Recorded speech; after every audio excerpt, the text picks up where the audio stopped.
ఈ రోజే డౌన్లోడ్ చేయండి. మీ ఫేవరెట్ షోస్ చూడండి.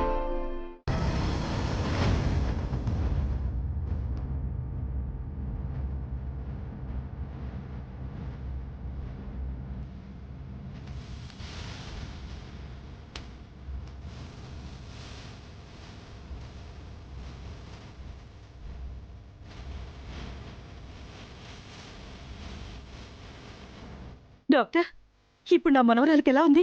ఏం పర్వాలేదు కదా? ఒక 5-6 గంటలు గడిస్తే కానీ ఏమీ చెప్పలేం. తన ప్రాణానికి ఏమీ ప్రమాదం లేదు కదా? చెప్పండి డాక్టర్. ఇప్పుడప్పుడే మేము ప్రాణాలకి గ్యారంటీ ఇవ్వలేం. బుల్లెట్ హార్ట్కి దగ్గరలో ఉంది. సిచ్యువేషన్ ఏంటో నాకే అర్థం కావడం లేదు. 95% బ్రతికే ఛాన్సే లేదు.